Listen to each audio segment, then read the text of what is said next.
Hi, No. everybody. Welcome back to the Truly Myrtle podcast. I am so thrilled to be joined by another guest for our Summer of Yarn. We've spoken to a couple of people already and heard a little bit about various aspects of yarn. And this week, I'm speaking to Sarah from Bombed Yarns. She's a dyer from Australia and she does absolutely beautiful yarn. I've got some here to show you as we're talking. I might be able to show some off. I love her dyes. And yes, Sarah, welcome to the podcast. It's lovely to have you with me. Thank you so much for having me again. It's really nice to see you. Yeah, it's really good to see you too. And now, Sarah, tell us about your business and when did Bomb Yarns start, and a little bit about what you make in your hand yarn business. Like, what is the story of Bombed Yarns? Okay, so Bombed Yarns originally started out, well, there was two friends, myself and another friend, and we were enjoying dyeing. And I'd been dyeing before, and I had, because here in Hobart we were very limited with our shops, and there were certain colours, and I was starting to do a bit more knitting, and I was like, what if I can find something that does this? And I could never find the right one, let alone access such gorgeous yarns. And we had a shop open up, which opened my eyes a bit more because they got some gorgeous yarns in. But again, I wasn't able to do some of the creative ideas. So I started dyeing myself so I could try these creative ideas. And a friend admired them and said, oh, can you show me how to dye? And we end up dyeing a little bit too much. And why don't we just open a little Etsy shop and, have a bit of fun with it? And it's organically grown. And she's unfortunately had a really bad back, and it wasn't able to do a lot of things that we needed to do with dyeing and with markets. So she's pulled out. And so I've been doing it for 5 years on my own now, and it's been going for 7 and a bit years. Wow. So yeah, that's the essence of Bombed Yarn. So I never started with the idea this is going to be a business and everything. And I guess I've kind of always stayed with that sort of philosophy of Bombed Yarns. It's a community. It's about supporting people. And it's having a studio now, which we've been here for 2 and a bit years, open to the public. Oh, nice. That's allowed me to create a really lovely community that, and a space for people to come in, ask questions and visit and touch. And Yeah. Oh, that's so nice. In Yes. fact, I heard a story. Some of my wardrobe toolbox members came in and had a big knit in at your store And I had one recently, of you which from last week. oh, so It was like, nice. wow. Yeah, it's really good. You must have such a welcoming place to go. At least that's what they tell me. It sounds really lovely. Oh, good. It's nice to know. Thank you. Well, when I was thinking about this yarn series, you popped into my mind because you gave us a fantastic masterclass in Wardrobe Toolbox all about how to read your skeins. This And time. it was such a good masterclass. And I thought, oh, that would be an interesting topic to go over. But then you wrote a blog post and not long ago, and I One of the read very that. few. And I said to you, oh my gosh, you should talk about this. So do you want to tell us a little bit about that blog post and what you said? And then, yeah, I think it's worth talking about what you mentioned. Okay. So when I started dyeing, I started because we're only doing small things, it was a pot and, enjoying the pots. And then we got a couple more burners because we were finding we needed to dye some more. And then I thought, well, we need a heat source. We need to do larger batches. What about we try and get our hands onto a bain-marie? So we bought a bain-marie, and she's still with us. Her name's Marie. And I've been quite happy with that because it's still hand dyeing. It's still me doing the creating. And then I noticed quite a few dyers were getting these ovens to do batch dyeing. So they're catering ovens. They're about a door front-wise, a door size, and different depths. And at first I was like, oh, that's not really hand dyeing. That's colouring water and putting the yarn in and putting it in and leaving it. And I really struggled with them doing it for a little while. And I guess because my conscience couldn't get past that it was hand dyed. And I've started to get to a point where I'm thinking the heat of Marie is hard work, especially during summer. I mean, I've got a heat pump to cool down, they call it aircon in Asia. Yeah. So I may cool the room down, but just the constant steam and the quantity that I was needing to do, I could not keep up. And and I was just thinking maybe the oven is a thing. So I reinvestigated it, and I talked to a few of the dyers who I knew had one, and came to the realization that I can still keep myself as a hand dyer and use the oven with particular things. For example, botanical dyeing. Botanical dyeing needs long periods of low heat to really help the colors for some of the tends which is what you're dyeing. So that's perfect for that, and I can continue to do stuff for Marie. I would have been doing that in Marie anyway and leaving Marie alone to do that. The same with non-superwash. I love dyeing non-superwash yarn. I mean, there's other stories that go with that. But again, the same thing with the non-superwash. It needs a long period of time, higher heat than botanical, and long periods. So again, that's what I would have done in Marie. So there was no difference if I did that in the oven.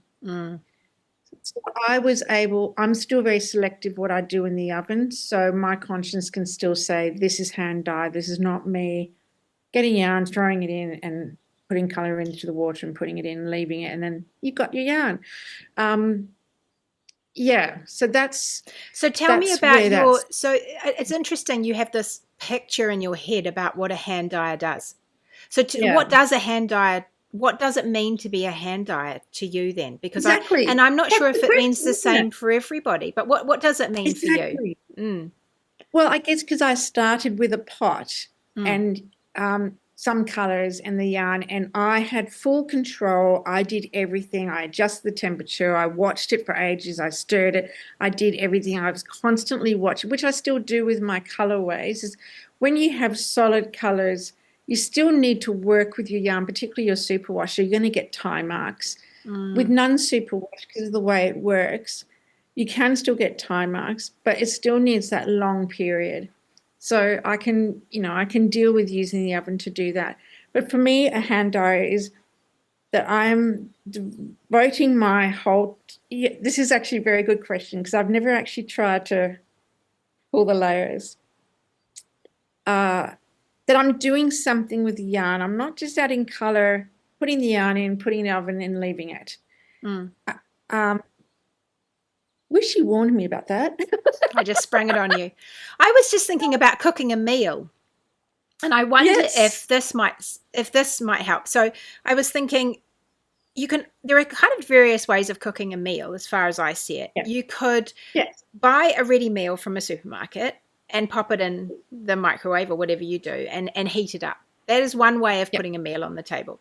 And another way of putting a meal on the table is you can have meat and 3 veg. And so you've got lamb chops in the grill and you've got your boiled spuds and your cabbage. I mean, that's a pretty classic meal down under. And so you have this meat and 3 veg. And so the third way is where you might make a curry and you've got all of the individual spices and you grind them up and you create a curry paste, and then you don't just assemble the ingredients. You actually create your cooking. But you're cooking. You're putting together this quite complex thing. So, but they're all cooking a meal. But so do you see that? But so what I feel from you is that you see hand dyeing as the last one of those. You are really putting together this complex meal. You've got layers of color and time comes in and everything versus not ready meal. It's not a ready meal probably at any point, but it's not meat and 3 veg. Yes. I guess in my mind, it's meat and 3 veg I love that. Just well done. To use the oven. Right. So I'm still cooking. I'm still, It's a tricky one. Wow.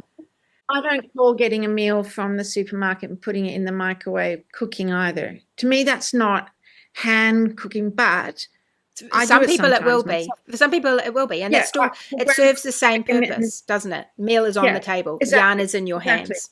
Yes. And so, I do that. Yeah. So I guess this goes off a little bit. But as a dyer, I see yarns that, people buy or dyers sell, and I think, I know how little work has gone into making that color. And I feel guilty if I sell that yarn because I just think hardly any work's gone into that and I'm selling that yarn people love it. That's what's important. But then I feel guilty because I feel I haven't put the effort or the time frame that I do, say, with my colorway. So that's why I have very little yarn that is soft palette or soft colors or very little color, because it's an academic thing, isn't it? Really, it's for you. It's an academic thing about trying to be true to what it is that you want to provide. What I hear is you want to provide value to your customer. You feel like they're paying you to do something, and for you, it feels like that's creating something a little more complex and actually making something they couldn't do themselves. But I'll put, just as playing the devil's advocate, I'm not sure that people really mind, because I think they fall in love with certain colors and they fall in love with you. And so having a color from you, I feel like you can build up a brand or a yarn dyeing brand that comes with certain, I don't know, you develop a relationship with dyers, you develop a relationship with the kind of colors, and you will select. Part of what I think they're buying from you is your good taste in the colors you're choosing, and no matter how you put it on the yarn. Do you think? Yeah. I do totally agree with you. And look, I'm sure I'm not the only dyer that thinks it, because we've had these conversations. And yes, I think I know what you're saying is so true. So true. It's I know. It's not really an answer, is there? But I just thought, when I read your blog post and you said in it about, am I still a hand dyer, or is this now commercial yarn?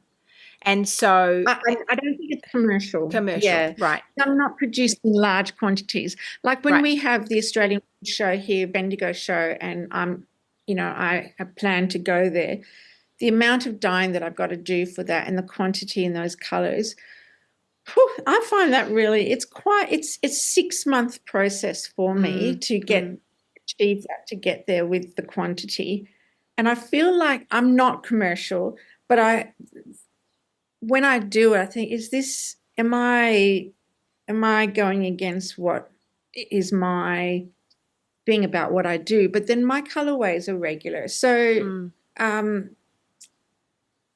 that's what, so you have standard colorways. So if someone can come to you and say, I want, for example, one of the ones I've got here, lamb dressed as mutton. By the way, you have the best names. I mean, I'd just buy them for the names. In fact, a lot of these, I did just buy them for the names.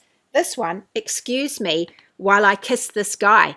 I literally bought that because I like the name. I mean, the yarn's pretty, but I thought, I have just got to own that skein of yarn. So there's a lot to be said for names. So if someone came to you and said, I want, excuse me while I kiss this guy, you could say, sure can. I've got the recipe. I'll put it together for you.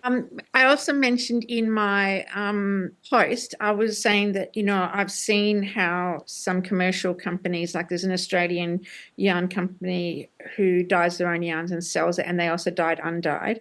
And I've seen how they do it. There's still, with that particular time I was present, it was a lady who was doing it. She still coloured the water, just like I do here. Yeah. She still put the skeins onto their machine, which caused the skeins to move regularly. And she still stood there and watched it all and make sure it worked. They were doing solid colours, which is what they do, and no, I guess, colourways per se. So I was standing there going, is this, to me, this is defined as commercial, but it's still a human being. It's not a robot. It's not a machine doing it, but there is a machine, but there's a human who's watching it. So maybe it's the scale. Maybe it is a bit more about scale. And so maybe someone who has got a commercial operation is just able to produce, I mean, they have access to the space for and the capacity to make a large amount of yarn. In a short period of time. Yes. I mean, I potentially could produce that amount, but that would take me a couple of days. For example, I think, is it Outlaw, that New Zealand yarn company? They did a video about how they have, I'd never seen it before until they did it, where it was kind of like a box, which clearly the liquid goes in and the yarn is skeins. Was it skeins yarn? Skein. I mean, design spun. Design spun? Yeah. and I don't know. they put it in and left it. I think they said they let it cool overnight, and Mm, then showed the next day, and all the yarn was coloured. And I sort of thought, it's still a human being colouring the water. mm. It's still a human, putting all the yarn on. So yeah, I guess without trying to be too simple about it, I guess it is the output that we produce in that time frame that makes it commercial. Yeah, It is I don't funny. know. I think it's simplistic. Yeah.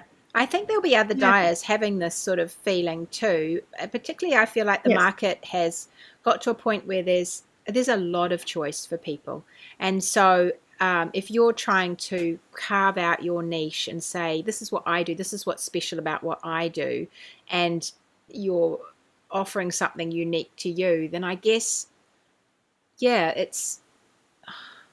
there must be a And I bit do, of a conundrum. Yeah, jump in.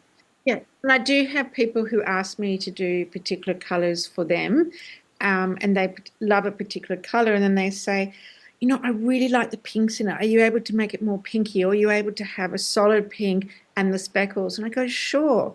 So I guess that's the uniqueness of what I can Mm, offer as a mm. dyer. Um, and I really love that because I love challenges. I mean, as we know, coming up with one of your colors.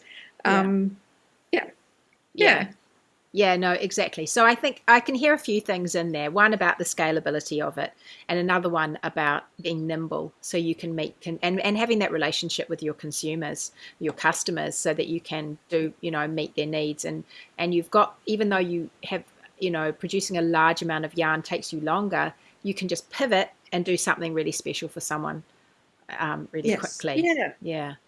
It is Well an done. You did that really interesting, well. well, I just thought it was such an interesting topic to consider. What was your The thought? sort of my thought was, I think you Yeah, should just do whatever you want. That's my thought.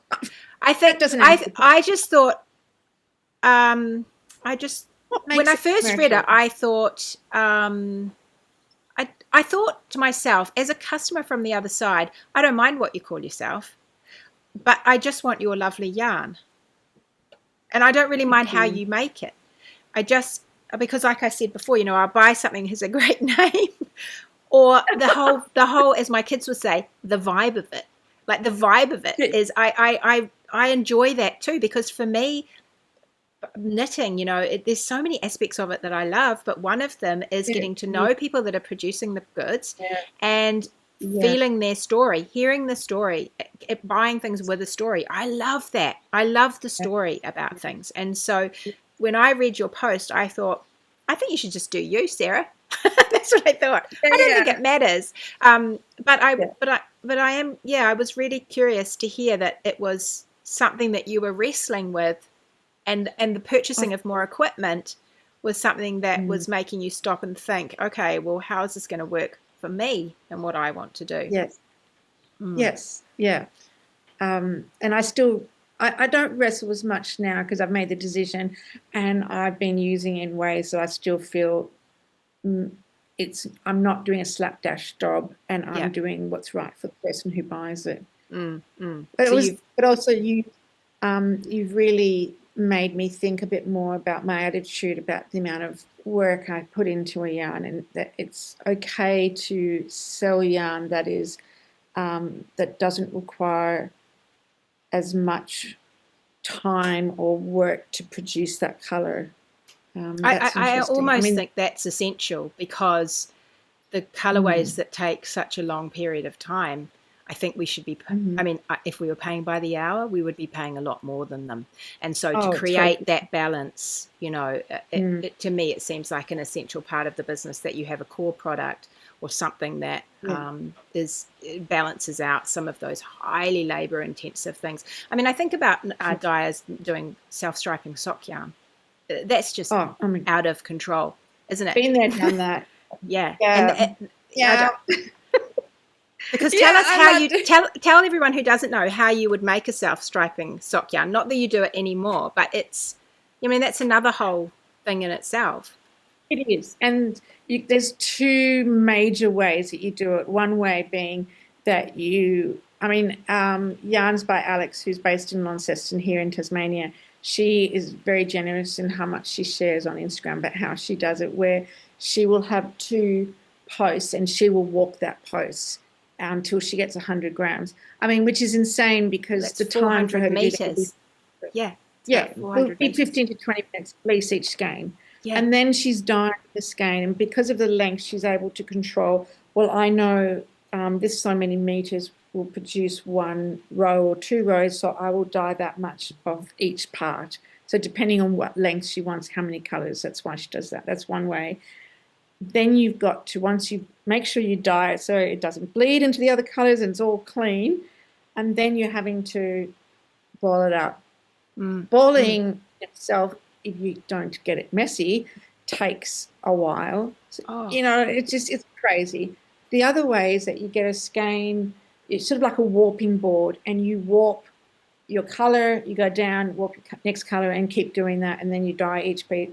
That is hard in a sense because it's more likely to be, it's better to dye because it's clearer and cleaner, but you're more likely to get mess, and so it's more work to ball up. So either way, a lot of time. It's for the love of craziness. Yeah. But I mean, love some striping. It's just, So go, Alex. I reckon all power to you. That sounds really, really a lot of work. Oh, well, that was so interesting. I think I'm hoping it would be interesting for everyone else to hear as well, because I don't think that when we stand back and we see the beautiful wall of yarn behind you, and we desire a color, or we fall in love with a color, or we go to a particular dye because we think, oh, you know, they do knockout jewel tones, or they do amazing speckles, or they do a solid bicolor. You know, we go to dyes for particular things. And I think hearing about some of the decisions that you make and the kind of considerations you have to consider in order to make that skein for us is really, really interesting. And I guess that the commercial companies would be doing it too in a different way. There will be different considerations, but they would equally have, you know, choosing which of those particular colors they do and how they cohesively work together. I think there'll be some similarity there in that way. Oh, absolutely. I imagine also for them which machine is worth them investing in, and for the quantity they produce to ensure that the skeins don't get messy. I mean, all the other stuff that comes with it. Absolutely. Yeah. Oh, there's so much more behind dyeing than But I think also it's self-inflicted. Oh, I don't know. I think we're lucky to have you. I think it's good. But it's also part of that whole creative process, isn't it? And so, you know, there's something deeply satisfying about I find getting stuck into a problem and nutting it out and then coming up with something that you are really proud of. I think there's a lot of pleasure to be gained from that. And it's almost like we can't help ourselves do it. It's just, come on, whip me harder. Yeah. And I remember with Rebel listening to people going, just trust the pattern, all right? Just trust the pattern. And, you know, and people do that. Instead of thinking too hard about it, the designer knows what she's doing, trust the pattern. And it's the same sort of thing. Yeah, it is. Well, thank you so much for joining me on my Summer of Yarn tour around. It was really lovely to talk to you, Sarah. All right, well, enjoy your summer, your very warm summer in Australia. And we'll enjoy ours down here. Yeah. All right. Having me. That is my pleasure. Okay, I will see you later. Thank you. Bye.